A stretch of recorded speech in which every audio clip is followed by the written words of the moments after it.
I'm really fascinated by the Taylor Swift reissues and re-recordings of her records. And I listened to Red a couple of times over the weekend. First of all, there's some amazing writing on there. You know, songs like All Too Well. That's a beautifully written song.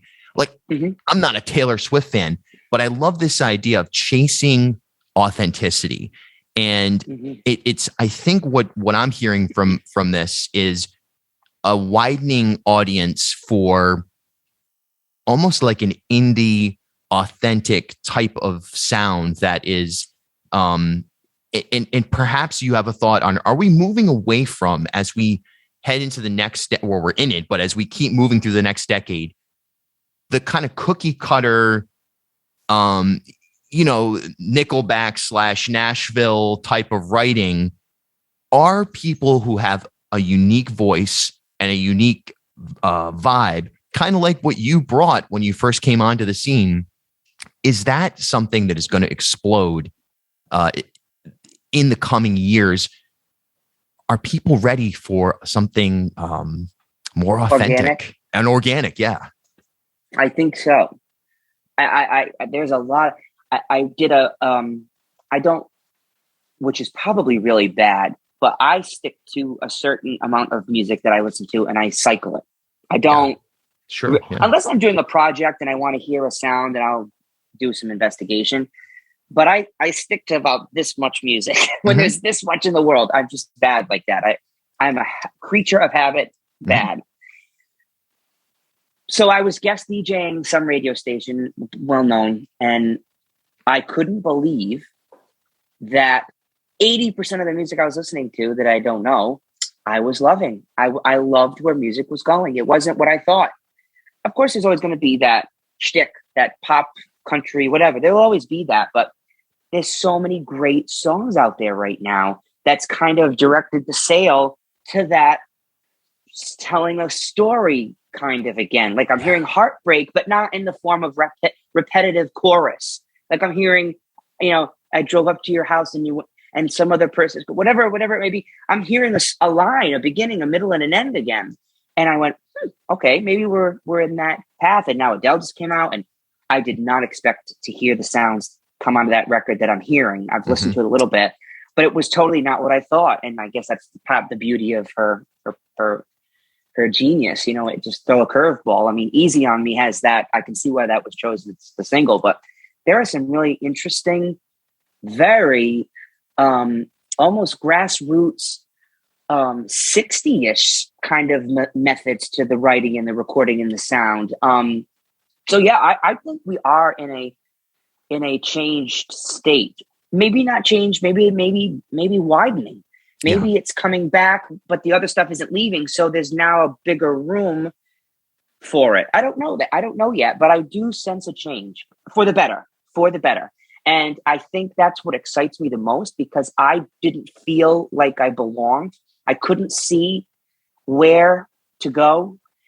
I can kind of start to feel my foundation starting again in a way where, like, I didn't think to myself up until the last couple of months during COVID and planning and plotting and what's going to happen coming out with normality beginning again. And there's always been, and I can just go back to the simple fact, what I believe, there's always been a great, that sounds very, very narcissistic, but I'm not saying it that way, but there's always really been a strong, I won't say great, because I don't consider myself great, but there's always been a very strong male singer that sings, for instance, I'm not going to say pretty because that's not right either, but there's always in the 20s and in the 30s, there was Hank Williams. He sang, right? Yep. There was Farron Young. There was Eddie Arnold in the 60s. Elvis sang beautifully. There was Kenny Rogers, who in the 80s and 70s would flip-flop to pop to country. Yep.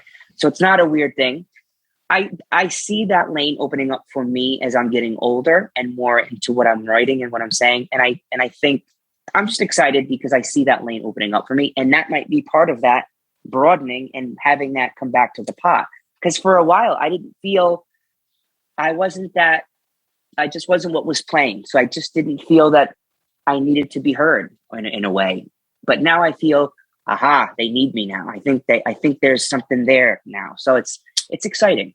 It really is. I really think so too, because for a while it was like, if you ended up on pop country radio, I mean, you were just guaranteed to hear, 4 on the Floor, just like, oh,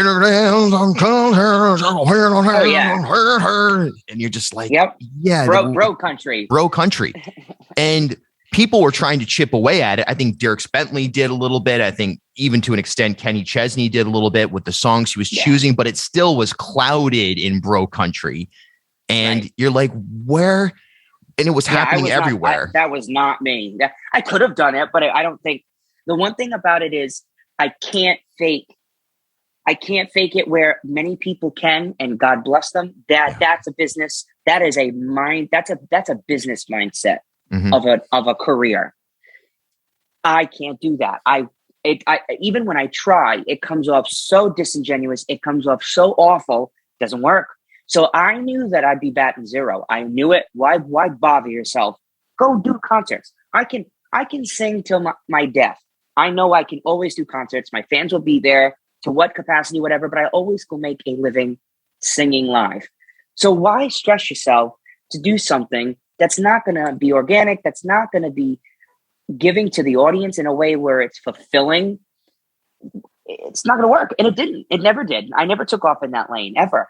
And your timings happen in different spots. And yeah, I feel that the tide's turning a little bit with music and more into my direction again. So yeah, it's like coming out of hiding, I guess, if you will, in a weird way.